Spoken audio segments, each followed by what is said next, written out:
حیات الصحابہ ٹاپک حضور صلی اللہ علیہ وسلم کا اللہ کی طرف دعوت دینے کی وجہ سے سختیوں اور تکلیفوں کا برداشت کرنا۔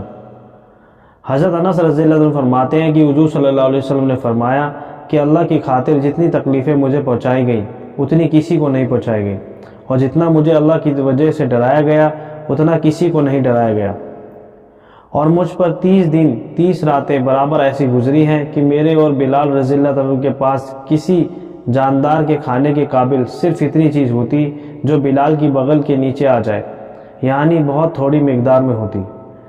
حضرت عقیل بن ابی طالب رضی اللہ عنہ فرماتے ہیں کہ قریش ابو طالب کے پاس آئے اور کہا، اے ابو طالب، آپ کا بھتیجا حضور صلی اللہ علیہ وسلم ہمارے گھروں اور ہماری مجلسوں میں ہمارے پاس آتا ہے، ہمیں ایسی باتیں سناتا ہے جن سے ہمیں بڑی تکلیف پہنچتی ہے، اگر آپ ٹھیک سمجھے تو اس کو ہمارے پاس آنے سے روک دیں۔ اور ابو طالب نے مجھ سے کہا، اے عقیل، اپنے چچیرے بھائی کو میرے پاس ڈھونڈ کر لے آؤ۔ تو میں آپ کو ابو طالب کی ایک کوٹھری میں سے بلا کر لایا۔ آپ میرے ساتھ چل رہے تھے، آپ سائے میں چلنا چاہتے تھے کیونکہ دھوپ تیز تھی، لیکن راستے میں سایہ نہیں مل سکا، یہاں تک کہ آپ ابو طالب کے پاس پہنچ گئے تو آپ سے ابو طالب نے کہا، اے میرے بھتیجے، اللہ کی قسم، جیسا کہ تم کو خود بھی معلوم ہے کہ تمہاری ہر بات مانتا ہوں، تمہاری قوم والوں نے آ کر یہ کہا کہ تم کعبہ میں اور ان کی مجلسوں میں جا کر ان کو ایسی باتیں سناتے ہو جن سے ان کو تکلیف ہوتی ہے، اگر تم ٹھیک سمجھو تو ان کے پاس جانا چھوڑ دو۔ آپ نے اپنی نگاہ کو آسمان کی طرف اٹھا کر فرمایا، جس کام کو دیکھ کر مجھے بھیجا گیا ہے اس کو چھوڑنے کی میں بالکل قدرت نہیں رکھتا، جیسے کہ تم میں کوئی سورج میں سے آگ کو شعلہ بلانے کی قدرت نہیں رکھتا۔ اس پر ابو طالب نے کہا، میرے بھتیجے، کبھی غلط بات نہیں کہتا، تم سب بھلائی کے ساتھ واپس چلے جاؤ۔ حضور صلی اللہ علیہ وسلم سے ابو طالب نے کہا، اے میرے بھتیجے، آپ کی قوم میرے پاس آئی ہے، اس نے ایسی باتیں کہی ہیں، تم مجھ پر بھی ترس کھاؤ اور اپنی جان پر بھی، اتنا بوجھ مجھ پر نہ ڈالو کہ جس کو میں نہ اٹھا سکوں نہ تم، اس لیے تم اپنی قوم کو وہ باتیں کہنی چھوڑ دو جو ان کو ناگوار لگتی ہیں۔ اس سے حضور صلی اللہ علیہ وسلم یہ سمجھے کہ آپ کے بارے میں آپ کے چچا کی رائے بدل گئی ہے، وہ اب آپ کی مدد چھوڑ کر آپ کو قوم کے حوالے کرنے والے ہیں، اب ان میں آپ کا ساتھ دینے کی ہمت نہیں رہی۔ اس پر حضور صلی اللہ علیہ وسلم نے فرمایا، اے میرے چچا، اگر سورج میرے دائیں ہاتھ میں اور چاند میرے بائیں ہاتھ میں رکھ دیا جائے تو بھی میں اس کام کو چھوڑنے والا نہیں ہوں، میں اس کام میں لگا رہوں گا یہاں تک کہ اللہ اس کام کو غالب کر دے یا اس کام کی کوشش میں میری جان چلی جائے۔ اتنا کہہ کر حضور صلی اللہ علیہ وسلم کی آنکھیں ڈبڈبا آئیں اور آپ رو دیے، آپ وہاں سے پیٹھ پھیر کر چل دیے۔ جب ابو طالب نے دیکھا کہ حضور صلی اللہ علیہ وسلم اپنے کام میں اتنے پکے ہیں کہ اس کے لیے جان تک قربان کرنے اور چاند سورج تک اٹھا لینے کو تیار ہیں، تو انہوں نے حضور صلی اللہ علیہ وسلم کو پکارا، اے میرے بھتیجے، آپ ان کی طرف متوجہ ہوئے تو ابو طالب نے کہا، آپ اپنا کام کرتے رہے، جیسا دل چاہتا ہے کرتے رہے، اللہ کی قسم میں کسی کی وجہ سے بھی تمہارا کبھی ساتھ نہیں چھوڑوں گا۔ حضرت عبداللہ بن جعفر رضی اللہ عنہ فرماتے ہیں کہ جب ابو طالب کا انتقال ہوا تو قریش کا ایک کمینہ آدمی حضور صلی اللہ علیہ وسلم کے سامنے آیا، اس نے آپ پر مٹی ڈالی، آپ اپنے گھر واپس چلے گئے، آپ کی ایک بیٹی آ کر آپ کے چہرے سے مٹی صاف کرنے لگی اور رونے لگی۔ آپ نے فرمایا، اے میری بیٹی، مت رو، کیونکہ اللہ تمہارے باپ کی ضرور حفاظت کرنے والا ہے۔ اور آپ فرما رہے تھے کہ ابو طالب کے انتقال تک قریش میرے ساتھ اتنی ناگواری کا معاملہ نہیں کر رہے تھے، اب یہ شروع ہو گئے ہیں۔ حضرت ابو ہریرہ رضی اللہ عنہ فرماتے ہیں کہ جب ابو طالب کا انتقال ہو گیا تو قریش کے لوگ حضور صلی اللہ علیہ وسلم کے ساتھ سختی کے ساتھ پیش آنے لگے۔ آپ نے فرمایا، اے میرے چچا، آپ کی کمی بہت جلد محسوس ہونے لگی ہے۔ حضرت حارث بن حارث رضی اللہ عنہ فرماتے ہیں کہ میں نے اپنے باپ سے پوچھا کہ یہ بھیڑ کیسی ہے؟ میرے باپ نے کہا، یہ لوگ اپنے ایک بے دین آدمی پر جمع ہیں۔ تو ہم اپنی سواری سے اترے اور دیکھا کہ اللہ کے رسول صلی اللہ علیہ وسلم لوگوں کو اللہ کو ایک مان لینے اور اس پر ایمان لانے کی دعوت دے رہے ہیں، لوگ آپ کی دعوت کا انکار کر رہے ہیں، آپ کو اس طرح کی تکلیفیں دے رہے ہیں، یہاں تک کہ آدھا دن بیت گیا، لوگ آپ کے پاس سے چلے گئے تو ایک عورت پانی کا برتن اور رومال لیے ہوئے آئی جس کا سینہ کھلا ہوا تھا۔ آپ نے اس عورت سے برتن لے کر پانی پیا، وضو کیا، پھر اس عورت کی طرف سر اٹھا کر کہا، اے میری بیٹی، اپنے سینے کو ڈھانپ لو، اپنے باپ کے بارے میں کوئی خوف خطرہ محسوس نہ کر، ہم نے پوچھا یہ عورت کون ہے؟ لوگوں نے بتایا یہ ان کی بیٹی حضرت زینب رضی اللہ تعالیٰ عنہ ہے۔ حضرت منیب ازدی رضی اللہ عنہ فرماتے ہیں کہ میں نے اللہ کے رسول صلی اللہ علیہ وسلم کو جاہلیت کے زمانے میں دیکھا، کیا فرما رہے تھے لوگوں، لا الہ الا اللہ کہہ لو کامیاب ہو جاؤ گے۔ تو میں نے دیکھا کہ ان میں سے کوئی تو آپ کے چہرے پر تھوک رہا ہے، کوئی آپ پر مٹی ڈال رہا ہے، کوئی آپ کو گالیاں دے رہا ہے، اور یوں ہی ہوتا رہا یہاں تک کہ آدھا دن گزر گیا۔ پھر ایک لڑکی پانی کا پیالہ لے کر آئی جس سے آپ نے چہرے اور دونوں ہاتھوں کو دھویا، کہا اے میری بیٹی، نہ تو اپنے باپ کے اچانک قتل ہونے کا خطرہ محسوس کرو، نہ کسی قسم کی ذلت کا۔ میں نے پوچھا یہ لڑکی کون ہے؟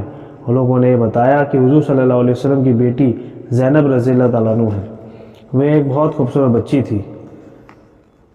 حضرت عروہ رضی اللہ عنہ فرماتے ہیں کہ میں نے حضرت ابن العاص رضی اللہ عنہ سے پوچھا کہ آپ مجھے بتائیں کہ مشرکوں نے حضور صلی اللہ علیہ وسلم کو سب سے زیادہ کون سی تکلیف پہنچائی؟ انہوں نے کہا ایک بار حضور صلی اللہ علیہ وسلم کعبے کے حتیم میں نماز پڑھ رہے تھے، اتنے میں عقبہ بن ابی معیط آیا اور اس نے اپنا کپڑا حضور صلی اللہ علیہ وسلم کی گردن میں ڈال کر زور سے آپ کا گلا گھونٹا۔ حضرت ابوبکر آئے اور عقبہ کے کندھے سے پکڑ کر حضور صلی اللہ علیہ وسلم سے پیچھے ہٹایا اور یہ کہا کیا مارے ڈالتے ہو ایک مرد کو اس بات پر کہ کہتا ہے کہ میرا رب اللہ ہے، اور لایا تمہارے پاس کھلی نشانیاں تمہاری رب کی۔ حضرت عمر بن عاص رضی اللہ عنہ فرماتے ہیں کہ میں نے صرف ایک ہی دن دیکھا کہ قریش کعبہ کے سائے میں بیٹھے ہوئے حضور صلی اللہ علیہ وسلم کو قتل کرنے کا مشورہ دے رہے ہیں۔ اس وقت حضور صلی اللہ علیہ وسلم مقام ابراہیم کے پاس نماز پڑھ رہے تھے۔ تب عقبہ بن ابی معیط کھڑا ہو کر آپ کی طرف بڑھا اور آپ کی گردن میں اپنی چادر ڈال کر اس نے آپ کو اس زور سے کھینچا کہ حضور صلی اللہ علیہ وسلم گھٹنوں کے بل زمین پر گر گئے۔ لوگوں میں ایک شور سمجھ گیا، سب نے یہ سمجھا کہ آپ قتل کر دیے گئے۔ حضرت ابوبکر رضی اللہ تعالیٰ دوڑتے ہوئے آئے، انہوں نے پیچھے سے آپ کی دونوں بغلوں میں ہاتھ ڈال کر آپ کو اٹھایا اور یہ کہتے جا رہے تھے کہ کیا مارے ڈالتے ہو ایک مرد کو اس بات پر کہ کہتا ہے میرا رب اللہ ہے۔ پھر کفار آپ کے پاس سے چلے گئے۔ حضور صلی اللہ علیہ وسلم نے کھڑے ہو کر نماز پوری فرمائی۔ جب آپ نماز سے فارغ ہوئے تو کفار کعبے کے سائے میں بیٹھے ہوئے تھے۔ آپ ان کے پاس سے گزرے، آپ نے فرمایا اے قریش کے لوگوں سن لو، اس ذات کی قسم جس کے قبضے میں محمد کی جان ہے، مجھے تمہاری طرف تمہیں ذبح کرنے کے لیے نہیں بھیجا گیا، یعنی نہ ماننے والے ہمارے ہاتھوں آخر قتل ہوں گے۔ اور آپ نے اپنے ہاتھ کو حلق پر پھیر کر ذبح ہونے کی طرف اشارہ کیا۔ تو آپ سے ابو جہل نے کہا آپ تو نادان نہیں ہیں، اس لیے ایسی سخت بات نہ کہیں، برداشت سے کام لیں۔ آپ نے اس سے فرمایا تو بھی ان میں سے ہے جو آخر قتل ہوں گے۔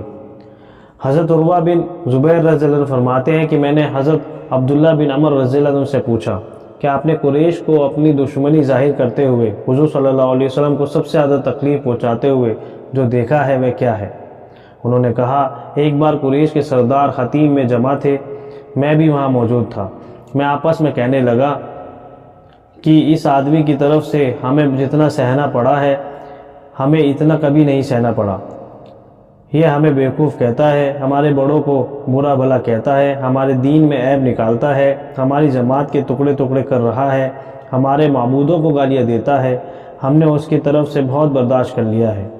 وہ لوگ اس طرح کی باتیں کر ہی رہے تھے کہ سامنے سے حضور صلی اللہ علیہ وسلم چلتے ہوئے تشریف لائے۔ آپ نے حجر اسود کو چوما اور بیت اللہ کا طواف کرتے ہوئے آپ کے پاس سے گزرے۔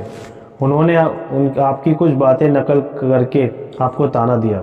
روایت کرنے والے کہتے ہیں کہ میں نے اس کا اثر آپ کے مبارک چہرے پر محسوس کیا۔ آپ ان کے سامنے سے آگے چلے گئے۔ جب آپ ان کے پاس سے دوبارہ گزرنے لگے تو انہوں نے ویسی ہی باتیں کہہ کر آپ کو پھر طعنہ دیا، جس کا اثر میں نے آپ کے مبارک چہرے پر محسوس کیا۔ جب آپ ان کے پاس سے تیسری بار گزرنے لگے تو انہوں نے پھر ویسی ہی باتیں کہہ کر آپ کو طعنہ دیا۔ آپ نے کہا اے قریش کے لوگوں کیا تم سن رہے ہو؟ قسم ہے اس ذات کی جس کے قبضے میں محمد کی جان ہے، میں تو تم لوگوں کو ذبح کرنے کے لیے ہی آیا ہوں، یعنی جو ایمان نہ لائے گا وہ آخر قتل ہوگا۔ آپ کی اس بات کی ان پر ایسی ہیبت چھا گئی کہ وہ سب لوگ ایک دم سہم گئے، یہاں تک کہ اس سے پہلے جو آپ پر سختی کرنے کے بارے میں سب سے زیادہ زور لگا رہے تھے وہ بھی آپ سے عاجزی اور خوشامد سے بات کر کے آپ کو ٹھنڈا کرنے لگ گئے۔ یوں کہنے لگ گئے اے ابو القاسم آپ بھلائی کے ساتھ واپس تشریف لے جائیں، اللہ کی قسم آپ تو نادان آدمی نہیں ہیں، اس لیے ایسی سخت بات نہ کہیں، برداشت سے کام لیں۔ آپ واپس تشریف لے جائیں۔ اگلے دن وہ لوگ پھر حتیم میں جمع ہوئے، میں بھی ان کے ساتھ تھا۔ وہ ایک دوسرے سے کہنے لگے کہ ان کی طرف سے جو تکلیفیں پیش آ رہی ہیں ان کا تم نے ان سے تذکرہ کیا ہے، اور تم جو ان کے ساتھ معاملہ کر رہے ہو اس کا تم نے ان سے ذکر کیا ہے۔ اس کے جواب میں جب انہوں نے تم کو ایسی بات صاف صاف کہہ دی کہ تمہیں بری لگی تو تم نے ان کو چھوڑ دیا، ان کے ساتھ کچھ نہیں کیا، کچھ کرنا چاہیے تھا۔ وہ آپس میں یہ باتیں کر رہے تھے کہ اتنے میں حضور صلی اللہ علیہ وسلم سامنے سے تشریف لائے۔ سب ایک دم آپ کی طرف جھپٹے اور آپ کو چاروں طرف سے گھیر لیا اور کہنے لگے، تم ہی جو ہو یوں کہتے ہو اور یوں کہتے ہو۔ حضور صلی اللہ علیہ وسلم کی طرف سے انہیں جو باتیں پہنچتی رہتی تھی، حضور صلی اللہ علیہ وسلم ان کے معبودوں کو اور ان کے دین کے عیب گنا رہے تھے، وہ سب ان کو کہہ ڈالی۔ حضور صلی اللہ علیہ وسلم نے فرمایا، ہاں میں نے یہ سب باتیں کہی ہیں تو میں نے دیکھا کہ ان میں سے ایک آدمی نے آپ کا گریبان پکڑ لیا۔ حضرت ابوبکر رضی اللہ تعالیٰ عنہ آپ کو بچانے کے لیے کھڑے ہو گئے اور روتے ہوئے کہنے لگے، کیا مار ڈالتے ہو ایک آدمی کو اس بات پر کہ وہ کہتا ہے کہ میرا رب اللہ ہے؟ پھر یہ لوگ حضور صلی اللہ علیہ وسلم کے پاس سے چلے گئے۔ قریش کے حضور صلی اللہ علیہ وسلم کو تکلیف پہنچانے کا سب سے زیادہ سخت واقعہ جو میں نے دیکھا وہ یہ ہے۔ حضرت اسماء بنت ابی بکر رضی اللہ عنہ سے لوگوں نے پوچھا کہ اللہ کے رسول صلی اللہ علیہ وسلم کو مشرکوں کی طرف سے جو تکلیفیں اٹھانی پڑیں تم نے ان میں سے زیادہ سخت تکلیف کون سی دیکھی؟ انہوں نے کہا، مشرک مسجد حرام میں بیٹھے ہوئے رسول اللہ صلی اللہ علیہ وسلم کا اور آپ ان کے معبودوں کے بارے میں جو فرماتے تھے اس کا تذکرہ کر رہے تھے کہ اتنے میں حضور صلی اللہ علیہ وسلم سامنے سے تشریف لائے۔ وہ سب ایک دم سے کھڑے ہو کر حضور صلی اللہ علیہ وسلم پر ٹوٹ پڑے۔ چیخ و پکار کی آواز حضرت ابوبکر رضی اللہ عنہ تک پہنچی۔ لوگوں نے کہا، اپنے حضرت کو بچا لو۔ حضرت ابوبکر رضی اللہ تعالیٰ عنہ ہمارے پاس سے اٹھ کر چل پڑے۔ ان کی 4 زلفیں تھیں۔ وہ یہ کہتے جا رہے تھے، تمہارا ناس ہو، کیا مار ڈالتے ہو ایک مرد کو اس بات پر کہ وہ کہتا ہے کہ میرا رب اللہ ہے، اور لایا ہے تمہارے پاس کھلی نشانیاں تمہارے رب کی۔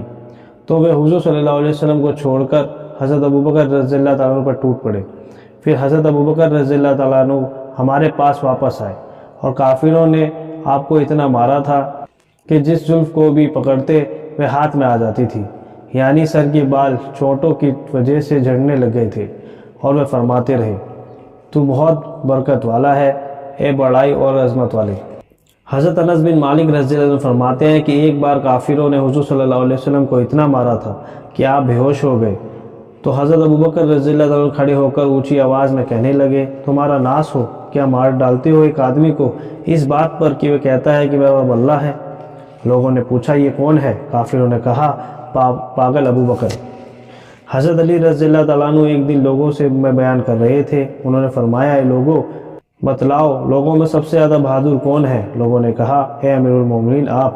حضرت علی رضی اللہ عنہ نے کہا کہ جو بھی میرے مقابلے میں آیا میں اس پر غالب ہوا، پھر بھی سب سے بہادر تو ابو بکر ہیں۔ ہم لوگوں نے جنگ بدر کے موقع پر حضور صلی اللہ علیہ وسلم کے لیے چھپر بنایا تھا، پھر ہم نے کہا کہ کون حضور صلی اللہ علیہ وسلم کے ساتھ رہے گا تاکہ کوئی مشرک حضور صلی اللہ علیہ وسلم پر حملے کا ارادہ نہ کر سکے۔ اللہ کی قسم ہم میں سے کوئی بھی حضور صلی اللہ علیہ وسلم کے قریب نہ جا سکا، بس ایک ابو بکر رضی اللہ تعالیٰ عنہ نے اس کی ہمت کی اور اس ننگی تلوار لیے حضور صلی اللہ علیہ وسلم کے سرانے کھڑے رہے۔ جو کافر حضور صلی اللہ علیہ وسلم کی طرف آنے کا ارادہ کرتا یہ اس پر جھپٹے، تو یہ ہے لوگوں میں سب سے زیادہ بہادر۔ میں نے ایک بار دیکھا کہ قریش نے حضور صلی اللہ علیہ وسلم کو چاروں طرف سے پکڑ رکھا تھا، کوئی آپ پر ناراض ہو رہا تھا، کوئی آپ کو جھنجھوڑ رہا تھا۔ وہ یہ کہہ رہے تھے کہ تم نے تمام خداؤں کا ایک خدا بنا دیا ہے۔ اللہ کی قسم اس دن بھی حضرت ابوبکر رضی اللہ عنہ کے علاوہ ہم میں سے کوئی اور حضور صلی اللہ علیہ وسلم کے قریب نہ جا سکا۔ یہ آگے بڑھے، کسی کو مارتے تھے، کسی سے لڑتے تھے، کسی کو جھنجھوڑتے تھے، کہتے جاتے تھے، تمہارا ناس ہو، کیا مار ڈالتے ہو ایک مرد کو اس بات پر کہ وہ کہتا ہے میرا رب اللہ ہے۔ اتنا کہنے کے بعد حضرت علی رضی اللہ عنہ نے جو چادر اوڑھ رکھی تھی وہ اوپر اٹھائی اور رونے لگے، اور اتنا روئے کہ ان کی داڑھی تر ہو گئی۔ پھر کہا، میں تم سے اللہ کی قسم دے کر پوچھتا ہوں کہ آل فرعون کا مومن بہتر ہے جن کا قرآن میں ذکر ہے یا ابو بکر؟ تمام لوگ خاموش رہے۔ حضرت علی رضی اللہ عنہ نے کہا اللہ کی قسم ساری زمین والے فرعون کے مومنوں سے بھر جائیں تو ان زندگی بھر کے عمل سے حضرت ابوبکر رضی اللہ عنہ کی ایک گھڑی زیادہ قیمتی ہے۔ حال فرعون کا وہ مومن تو اپنا ایمان چھپا رہا تھا اور یہ اپنے ایمان کا اعلان کر رہے تھے۔ حضرت عبداللہ بن مسعود رضی اللہ عنہ فرماتے ہیں کہ ایک بار حضور صلی اللہ علیہ وسلم مسجد حرام میں تشریف فرما تھے۔ ابو جہل بن ہشام، شیبہ بن ربیعہ، عتبہ بن ربیعہ، عقبہ بن علی، معید، امیہ بن خلف اور 2 اور آدمی، کل 7 کافر حتیم میں بیٹھے ہوئے تھے۔ حضور صلی اللہ علیہ وسلم نماز پڑھ رہے تھے، نماز میں لمبے لمبے سجدے کر رہے تھے۔ ابو جہل نے کہا تم میں سے کون ایسا ہے جو فلاں جگہ جائے جہاں فلاں قبیلے نے جانور ذبح کر رکھا ہے، اس کی اوجڑی ہمارے پاس لے آئے، پھر ہم وہ اوجڑی محمد صلی اللہ علیہ وسلم کے اوپر ڈال دیں۔ ان میں سے سب سے زیادہ بدبخت عقبہ بن ابی معید گیا اور اس نے وہ اوجڑی لے کر حضور صلی اللہ علیہ وسلم کے کندھوں پر ڈال دی، جبکہ حضور صلی اللہ علیہ وسلم سجدے میں تھے۔ میں وہاں کھڑا تھا، مجھ میں بولنے کی بھی ہمت نہیں تھی، میں تو اپنی حفاظت نہیں کر سکتا تھا۔ میں وہاں سے جانے لگا کہ اتنے میں آپ کی صاحبزادی حضرت فاطمہ رضی اللہ تعالیٰ عنہا نے یہ خبر سنی، وہ دوڑی ہوئی آئیں اور آپ کے کندھوں سے اوجڑی کو انہوں نے اتارا، پھر قریش کی طرف متوجہ ہو کر ان کو برا بھلا کہنے لگ گئیں۔ کافروں نے ان کو کچھ جواب نہ دیا۔ حضور صلی اللہ علیہ وسلم نے اپنی عادت کے مطابق سجدہ پورا کر کے سر اٹھایا۔ جب آپ نماز سے فارغ ہوئے تو 3 بار یہ بددعا کی، اے اللہ تو قریش کی پکڑ فرما، عتبہ، عقبہ، ابو جہل اور شیبہ کی پکڑ فرما۔ پھر آپ مسجد حرام سے باہر تشریف لائے۔ راستے میں آپ کو ابو البختری بغل میں کوڑا دبائے ہوئے ملا۔ اس نے حضور صلی اللہ علیہ وسلم کا چہرہ پریشان دیکھ کر پوچھا کہ آپ کو کیا ہوا؟ آپ نے فرمایا مجھے جانے دیں۔ اس نے کہا خدا جانتا ہے میں آپ کو اس وقت تک نہیں چھوڑوں گا جب تک کہ آپ مجھے یہ نہ بتا دیں کہ آپ کو کیا پیش آیا ہے۔ آپ کو ضرور کوئی بڑی تکلیف پہنچی ہے۔ جب آپ نے دیکھا کہ یہ تو مجھے بتائے بغیر نہ چھوڑیں گے تو آپ نے اس کو سارا واقعہ بتا دیا۔ ابو جہل کے کہنے پر آپ پر اوجڑی ڈالی گئی۔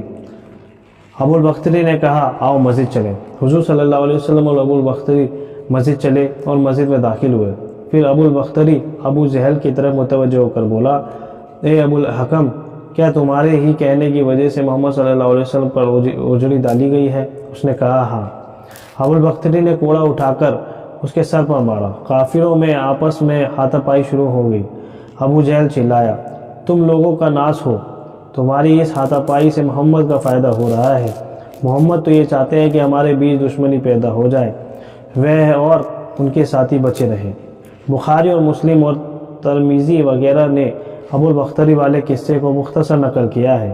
صحیح بخاری میں یہ بھی ہے کہ حضور صلی اللہ علیہ وسلم پر اوجڑی ڈالنے کے بعد وہ زور زور سے ہنسنے لگے اور ہنسی کے مارے ایک دوسرے پر گر رہے تھے۔ امام احمد کی روایت ہے کہ حضرت عبداللہ فرماتے ہیں میں نے ان 7 کافروں کو دیکھا، یہ سارے کے سارے بدر کی لڑائی کے دن قتل کیے گئے۔ حضرت یعقوب بن عتبہ رحمۃ اللہ علیہ کہتے ہیں کہ ایک دن حضور صلی اللہ علیہ وسلم صفا پہاڑی پر تشریف لے جا رہے تھے کہ اچانک سامنے سے آ کر ابو جہل نے آپ کا راستہ روک لیا اور آپ کو بہت تکلیف پہنچائی۔ حضرت حمزہ رضی اللہ عنہ شکاری آدمی تھے۔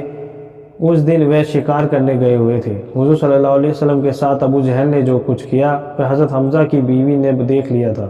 چنانچہ جب حضرت حمزہ شکار سے واپس آئے تو ان کی بیوی نے ان سے کہا، اے ابو عمارہ، جو کچھ ابو جہل نے آج تمہارے بھتیجے کے ساتھ کیا ہے، اگر تم اسے دیکھ لیتے تو نہ تم جانے اس کے ساتھ کیا کرتے۔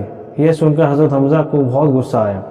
تب وہ گھر میں داخل ہونے سے پہلے ہی اپنی گردن میں کمان لٹکائے ہوئے اسی طرح چل دیے اور مسجد حرام میں داخل ہوئے۔ وہاں انہوں نے ابو جہل کو قریش کی ایک مجلس میں بیٹھے ہوئے پایا۔ انہوں نے بغیر کچھ کہے ابو جہل کے سر پر زور سے کمان ماری اور اس کا سر زخمی کر دیا۔ قریش کے کچھ لوگ کھڑے ہو کر حضرت حمزہ کو ابو جہل سے روکنے لگے۔ حضرت حمزہ نے کہا، آج سے میرا بھی وہی دین جو محمد صلی اللہ علیہ وسلم کا دین ہے۔ میں گواہی دیتا ہوں کہ وہ اللہ کے رسول ہیں۔ اللہ کی قسم میں اپنی اس بات سے نہیں پھروں گا۔ اگر تم اپنی بات سے سچے ہو تو مجھے اس سے روک کر دکھا دو۔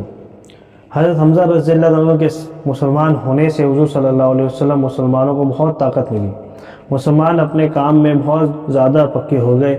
ابو قریش ڈرنے لگے کیونکہ انہیں معلوم تھا کہ حضرت حمزہ رضی اللہ تعالیٰ عنہ حضور صلی اللہ علیہ وسلم کی ضرور حفاظت کریں گے۔ حضرت محمد بن کعب قرظی رحمۃ اللہ علیہ مرسلن روایت کرتے ہیں کہ ایک دن حضرت حمزہ رضی اللہ تعالیٰ عنہ اپنی تیر اندازی سے واپس آئے تو ان کو ایک عورت ملی جس نے ان سے کہا، اے ابو عمارہ، تمہارے بھتیجے کو ابو جہل بن ہاشم نے کتنی تکلیف پہنچائی دی؟ اس نے برا بھلا کہا، ان کو تکلیف پہنچائی، یہ کیا وہ کیا۔ حضرت حمزہ رضی اللہ عنہ نے پوچھا، کیا کسی نے ایسا کرتے ہوئے دیکھا؟ اس نے کہا، ہاں، اللہ کی قسم بہت سے لوگ دیکھ رہے تھے۔ حضرت حمزہ وہاں سے چل دیے، صفا اور مروہ کے پاس قریش کی اس مجلس میں پہنچے جہاں ابو جہل بیٹھا ہوا تھا۔ اپنی کمان پر ٹیک لگا کر کہنے لگے، میں نے ایسے اور ایسے تیر چلائے ہیں، یہ کیا وہ کیا۔ پھر انہوں نے دونوں ہاتھوں سے کمان پکڑ کر ابو جہل کے بیچ سر پر ہی زور سے ماری کہ کمان ٹوٹ گئی۔ کہا کہ یہ تو کمان کی مار تھی، اس کے بعد تلوار کی ہوگی۔ میں گواہی دیتا ہوں کہ اللہ کے رسول صلی اللہ علیہ وسلم اور وہ اللہ کے پاس سے حق لے کر آئے ہیں۔ لوگوں نے کہا، اے ابو عمارہ، وہ ہمارے معبودوں کو برا بھلا کہتا ہے، یہ کام تو ایسا ہے کہ اگر تم بھی کرو تو ہم تمہیں نہ رہنے دیں، حالانکہ تم ان سے افضل ہو۔ ابو عمارہ، تم تو اخلاق کے برے نہ تھے۔ حضرت عباس رضی اللہ عنہ فرماتے ہیں کہ میں ایک دن مسجد حرام میں بیٹھا ہوا تھا کہ اتنے میں ابو جہل سامنے سے آیا، کہنے لگا، میں نے اللہ کے لیے نذر مانی ہے کہ اگر محمد کو سجدہ کرتے ہوئے دیکھ لوں گا تو ان کی گردن کو پاؤں کے نیچے روک دوں گا۔ میں وہاں سے حضور صلی اللہ علیہ وسلم کی طرف چل دیا، جا کر میں نے انہیں ابو جہل کی بات بتائی۔ آپ وہاں سے غصے میں نکلے، یہاں تک کہ مسجد حرام پہنچ گئے۔ مسجد میں داخل ہونے کی آپ کو اتنی جلدی تھی کہ دروازے کے بجائے دیوار پھلانگ کر اندر آئے۔ میں نے کہا، آج کا دن تو بہت برا ہوگا۔ میں نے اپنی لنگی کو مضبوط باندھا، حضور صلی اللہ علیہ وسلم کے پیچھے ہو لیا۔ آپ نے اندر جا کر یہ پڑھنا شروع کیا۔ پڑھتے پڑھتے جب آپ اس آیت تک پہنچے جس میں ابو جہل کا تذکرہ ہے تو ایک آدمی نے ابو جہل سے کہا، اے ابو حکم، یہ محمد مسجد میں ہے۔ اس نے کہا، کیا تم وہ منظر نہیں دیکھ رہے ہو جو میں دیکھ رہا ہوں؟ اللہ کی قسم، آسمان کا کنارہ مجھ پر بند ہو چکا ہے۔ جب حضور صلی اللہ علیہ وسلم سورت کو آخر تک پہنچے تو آپ نے سجدہ فرمایا۔ حضرت برہ بنت ابی تزرات فرماتی ہیں کہ ایک دن ابو جہل اور اس کے ساتھ کچھ کافروں نے اللہ کے رسول صلی اللہ علیہ وسلم کا راستہ روکا، آپ کو بہت تکلیف پہنچائی۔ تو حضرت طلیب بن عمیر رضی اللہ تعالیٰ عنہ ابو جہل کی طرف بڑھے، اسے مارا جس سے اس کا سر گھائل ہو گیا۔ لوگوں نے حضرت طلیب کو پکڑ لیا۔ ابو لہب طلیب کی مدد کے لیے کھڑا ہوا۔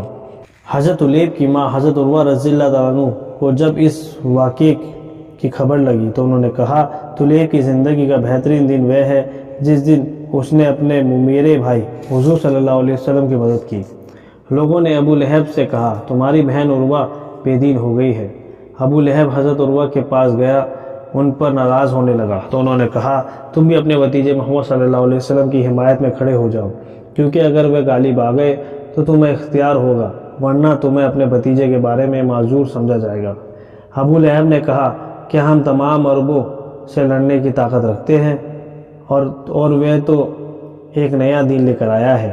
حضرت قتادہ مرسلن بیان کرتے ہیں کہ عتیبہ بن ابی لہب کی شادی حضور صلی اللہ علیہ وسلم کی بیٹی حضرت ام کلثوم رضی اللہ عنہ سے ہوئی۔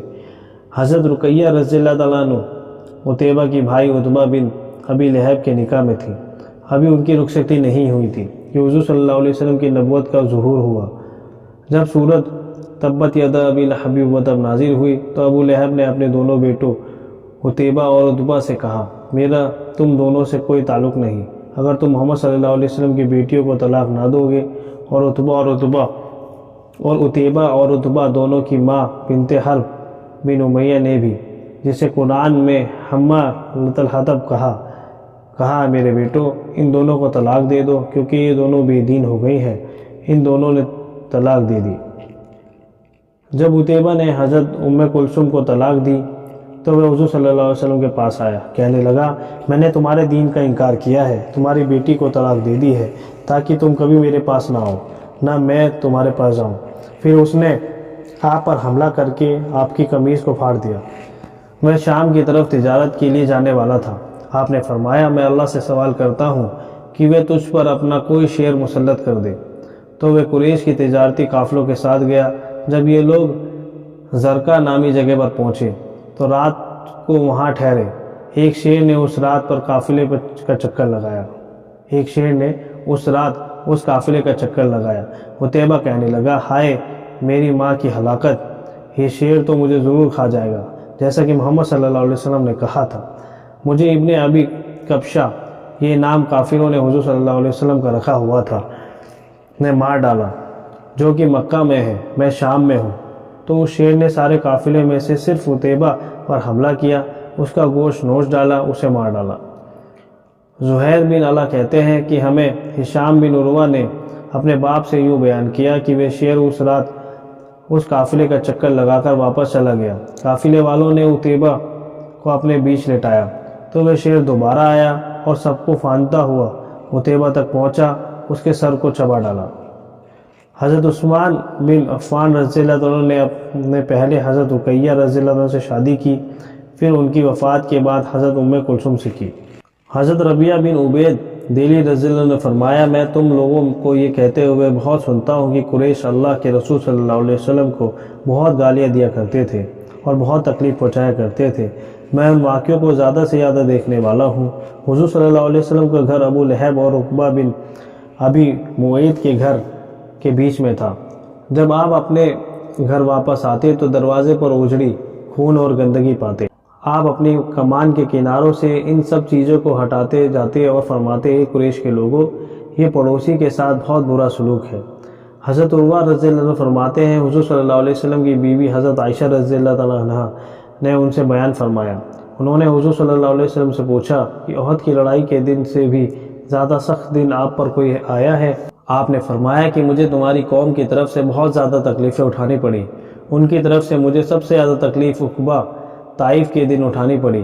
میں نے طائف والوں کے سردار ابن عبد یالیل بن عبد کلال کے سامنے اپنے آپ کو پیش کیا کہ مجھ پر ایمان لاؤ، میری مدد کرو، مجھے اپنے یہاں ٹھہرا کر دعوت کا کام آزادی سے کرنے دو، لیکن اس نے میری بات نہ مانی۔ میں طائف سے بڑا غمگین پریشان ہو کر اپنے راستے واپس چل پڑا۔ میں یوں ہی غمگین اور پریشان چلتا رہا۔ کرنے ثعلب نامی جگہ پر پہنچ کر میں نے اس غم اور پریشانی میں کچھ کمی پائی تو میں نے اپنا سر اٹھایا تو دیکھا کہ ایک بادل مجھ پر سایہ کیا ہوا ہے۔ میں نے غور سے دیکھا تو اس میں حضرت جبرائیل علیہ السلام تھے۔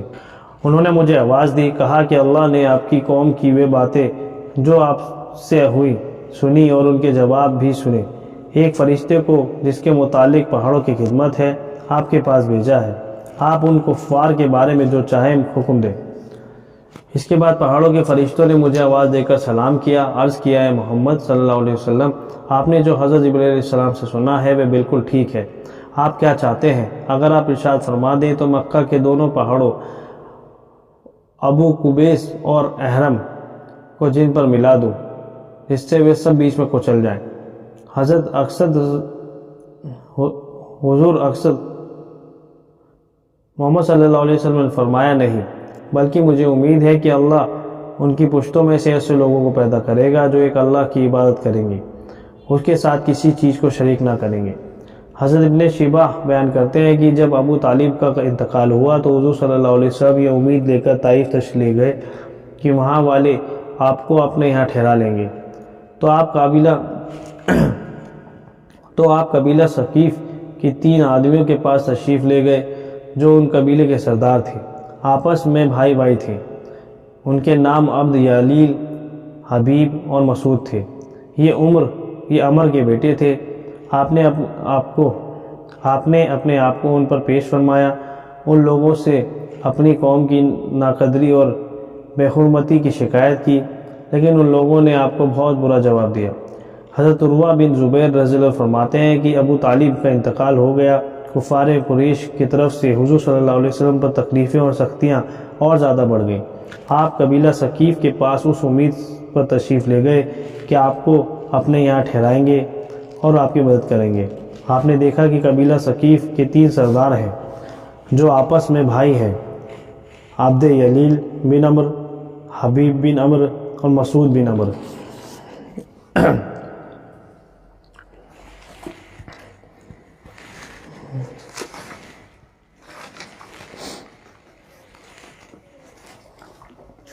آپ نے اپنے آپ کو ان پر پیش کیا، ان لوگوں سے تکلیفوں کی اور اپنی قوم کی بے حرمتی کرنے کی شکایت کی۔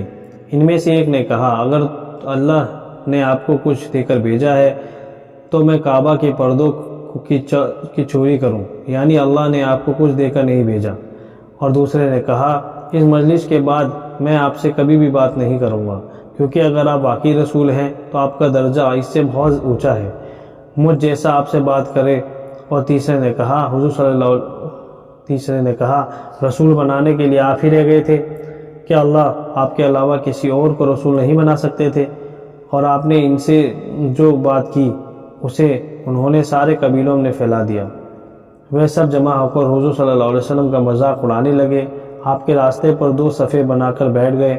انہوں نے اپنے ہاتھوں میں پتھر لے لیے اور آپ جو قدم بھی اٹھاتے یا رکھتے اسے پتھر مارتے اور آپ کا مذاق بھی اڑاتے جاتے۔ جب آپ ان کی صفوں سے آگے نکل گئے، ان کافروں سے چھٹکارا پایا تو ان لوگوں کے ایک انگوروں کے باغ میں جب آپ ان کی صفوں سے آگے نکل گئے، ان کافروں سے چھٹکارا پایا تو آپ ان لوگوں کے ایک انگوروں کے باغ میں چلے گئے، ایک انگور کی بیل کے نیچے سائے میں بیٹھ گئے۔ آپ بہت غمگین، اداس، دکھی تھے۔ آپ کے دونوں قدموں سے خون بہہ رہا تھا۔ اسی باغ میں عتبہ بن ربیعہ اور شیبہ بن ربیعہ کافر بھی تھی۔ جب آپ نے ان دونوں کو دیکھا تو ان کے پاس جانا پسند نہ فرمایا، کیونکہ آپ جانتے تھے کہ یہ دونوں اللہ اور اس کے رسول کے دشمن ہیں، حالانکہ آپ سخت تکلیف اور پریشانی میں تھے۔ ان دونوں نے اپنے غلام عداس کو انگور دے کر حضور صلی اللہ علیہ وسلم کی خدمت میں بھیجا۔ وہ عیسائی تھے، نینوا کے رہنے والے تھے۔ عداس نے آ کر حضور صلی اللہ علیہ وسلم کے سامنے انگور رکھ دیے۔ حضور صلی اللہ علیہ وسلم نے انگور کھانے کے لیے بسم اللہ پڑھی۔ اس سے عداس کو بڑا تعجب ہوا۔ آپ نے ان سے پوچھا تم کہاں کے رہنے والے ہو؟ انہوں نے کہا میں نینوا کا رہنے والا ہوں۔ آپ نے فرمایا تم اس بھلے اور نیک آدمی کے چہرے کے رہنے والے ہو جن کا نام حضرت یونس بن متع علیہ السلام تھا۔ عداس نے حضور صلی اللہ علیہ وسلم سے عرض کیا کہ آپ کو کیسے پتہ چلا کہ حضرت یونس بن متع کون ہے؟ آپ کو حضرت یونس علیہ السلام کے جتنے حالات معلوم تھے وہ عداس کو بتائے۔ آپ کی مبارک عادت یہ تھی کہ کسی انسان کا درجہ اس سے کم نہیں سمجھتے تھے کہ اسے اللہ کا پیغام پہنچائے، یعنی چھوٹے بڑے ہر ایک کو دعوت دیا کرتے تھے۔ حضرت عداس نے عرض کیا کہ اللہ کے رسول صلی اللہ علیہ وسلم آپ مجھے حضرت یونس بن متع علیہ السلام کے بارے میں کچھ اور بتائیں۔ تو حضور صلی اللہ علیہ وسلم پر حضرت یونس بن متع کے بارے میں جتنی وحی اتری تھی وہ سب حضور صلی اللہ علیہ وسلم نے عداس کو سنا دی۔ اس پر وہ حضور صلی اللہ علیہ وسلم کے سامنے سجدے میں گر گئے اور آپ کے قدموں کو چومنے لگ گئے جن میں سے خون بہہ رہا تھا۔ جب عتبہ اور ان کے بھائی شعبہ نے اپنے غلام کو یہ کرتے ہوئے دیکھا تو دونوں بھوچکے ہو رہ گئے۔ جب عداس ان دونوں کے پاس واپس آئے تو ان دونوں نے کچھ سے کہا تم کو کیا ہوا؟ تم نے محمد صلی اللہ علیہ وسلم کو سجدہ بھی کیا، ان کے قدموں کو بھی چوما، ہم نے تم کو ہم میں سے کسی کے ساتھ ایسا کرتے ہوئے نہیں دیکھا۔ حضرت عداس نے کہا وہ ایک بھلے آدمی ہیں، انہوں نے مجھے ایسی باتیں بتائیں جو مجھے اس رسول کے بارے میں معلوم تھی جن کو اللہ نے ہماری طرف بھیجا تھا، جن کو حضرت یونس بن متع علیہ السلام کہا جاتا ہے۔ انہوں نے مجھے بتایا کہ وہ اللہ کے رسول ہیں۔ اس پر وہ دونوں ہنس پڑے اور کہنے لگے ارے یہ آدمی تمہیں تمہاری عیسائیت سے نہ ہٹا دے، یہ آدمی بہت دھوکہ دیتا ہے۔ پھر حضور صلی اللہ علیہ وسلم مکہ واپس تشریف لے گئے۔ حضرت موسیٰ بن عقبہ کی روایت میں ہے کہ طائف والے حضور صلی اللہ علیہ وسلم کے راستے پر 2 صفیں بنا کر دائیں بائیں حضور صلی اللہ علیہ وسلم کو تکلیف پہنچانے کے لیے بیٹھ گئے۔ جب آپ وہاں سے گزرے تو جو قدم بھی آپ اٹھاتے یا رکھتے وہ اس پر پتھر مارتے، یہاں تک کہ انہوں نے آپ کو لو لوہان کر دیا۔ جب آپ نے ان سے چھٹکارا پایا تو آپ کے دونوں قدموں سے خون بہہ رہے تھے۔ ابن اسحاق کی روایت میں یہ ہے کہ حضور صلی اللہ علیہ وسلم ثقیف کی بھلائی سے نا امید ہو کر جب ان کے پاس سے کھڑے ہو گئے تو ان سے آپ نے فرمایا تمہیں جو کچھ کرنا تھا کر لیا، کہ میری دعوت تو قبول نہیں کی، اتنا تو کرو کہ تم میری بات چھپا کر رکھو، کیونکہ آپ یہ نہیں چاہتے تھے کہ آپ کی قوم کو طائف والوں نے آپ کے ساتھ جو کچھ کیا وہ معلوم ہو، کیونکہ اس سے یہ حضور صلی اللہ علیہ وسلم کے خلاف اور زیادہ جاری ہو جائے گی۔ لیکن انہوں نے ایسا نہ کیا، اپنے نادان لوگوں اور غلاموں کو آپ کے خلاف بھڑکایا، جس پر آپ کو بہت برا کہنے لگے، آپ کے خلاف شور مچانے لگے، یہاں تک کہ آپ کے خلاف لوگوں کو بھیڑ جمع کی گئی۔ عتبہ بن ربیعہ اور شیبہ بن ربیعہ کے ایک باغ میں پناہ لینے پر آپ کو مجبور کر دیا گیا۔ اس وقت وہ دونوں اس باغ میں تھے۔ ثقیف کے جتنے لوگ آپ کے پیچھے لگے ہوئے تھے وہ واپس چلے گئے۔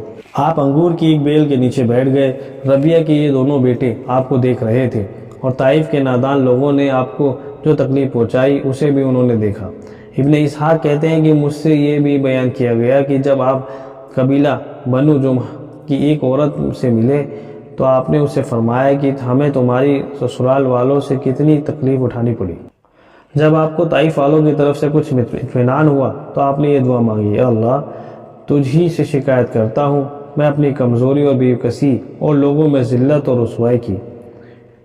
اے اللہ تو ہی کمزوروں کا رب ہے، تو ہی میرا پروردگار ہے، تو مجھے کس کے حوالے کرتا ہے؟ کسی اجنبی بیگانے کے جو مجھے دیکھ کر ناراض ہوتا ہے اور منہ چھڑاتا ہے، یا کسی دشمن کے جس کو تو نے مجھ پر قابو دے دیا؟ اے اللہ اگر تو مجھ سے ناراض نہیں ہے تو مجھے کسی کی بھی پرواہ نہیں، تیری حفاظت مجھے کافی ہے۔ میں تیرے چہرے کے اس نور کے طفیل جس سے تمام اندھیریاں روشن ہو گئیں، جس سے دنیا اور آخرت کے سارے کام ٹھیک ہو جاتے ہیں، اس بات سے پناہ مانگتا ہوں کہ مجھ پر تیرا غصہ ہو یا تو مجھ سے ناراض ہو۔ تیری ناراضگی کا اس وقت تک دور کرنا ضروری ہے جب تک تو راضی نہ ہو جائے، اور نہ تیرے سوا کوئی طاقت ہے نہ قوت ہے۔ جب عتبہ بن ربیہ اور شیبہ بن ربیہ نے حضور صلی اللہ علیہ وسلم کو اس حال میں دیکھا تو رشتہ داری کا جذبہ ان کے دل میں ابھر آیا۔ انہوں نے اپنے عیسائی غلام کو بلایا جس کا نام عداس تھا، اس سے کہا کہ انگوروں کا یہ گچھا لاؤ اور اس بڑی پلیٹ میں رکھ کر اس آدمی کے پاس لے جاؤ، اس سے کہو کہ یہ انگور بھی کھا لے۔ تو عداس وہ انگور لے کر گئے، حضور صلی اللہ علیہ وسلم کے سامنے جا کر رکھ دیے۔ آپ سے عرض کیا کہ کھا لیں۔ جب حضور صلی اللہ علیہ وسلم نے انگوروں کی طرف ہاتھ بڑھایا تو آپ نے بسم اللہ پڑھی، انگور کو کھانے لگے۔ عداس نے حضور صلی اللہ علیہ وسلم کے چہرے کو غور سے دیکھا، کہا اللہ کی قسم اس علاقے والے کھانے کے وقت کیوں نہیں کہتے؟ حضور صلی اللہ علیہ وسلم نے اس سے پوچھا تم کون سے علاقے کے ہو؟ تمہارا دین کیا ہے؟ اس نے کہا میں عیسائی ہوں اور نینوے کا رہنے والا ہوں۔ آپ نے فرمایا تم تو نیک آدمی یونس بن متہ کی بستی کے رہنے والے ہو۔ عداس نے حضور صلی اللہ علیہ وسلم سے کہا آپ کو یونس بن متہ کا کیسے پتہ چلا؟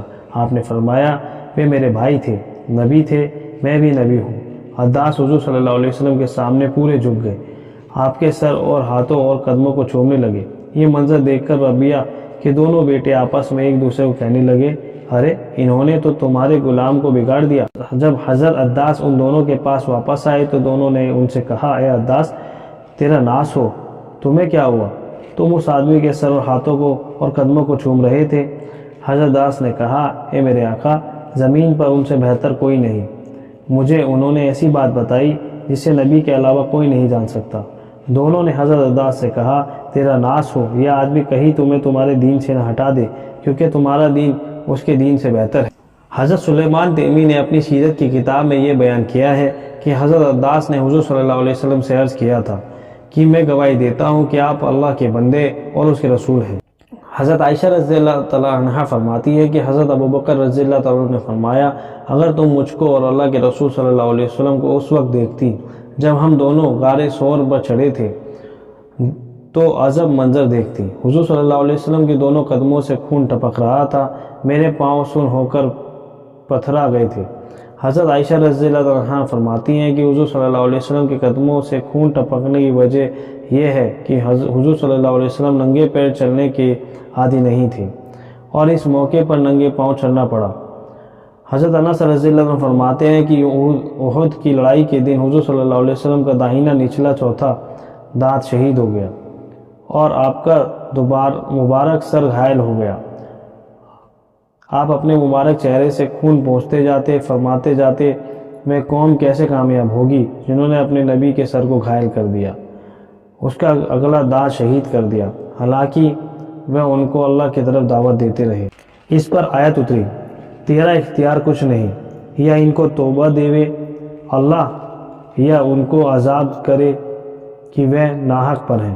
حضرت ابو سعید رضی اللہ عنہ فرماتے ہیں کہ احد کی لڑائی کے دن حضور صلی اللہ علیہ وسلم کا مبارک چہرہ زخمی ہو گیا۔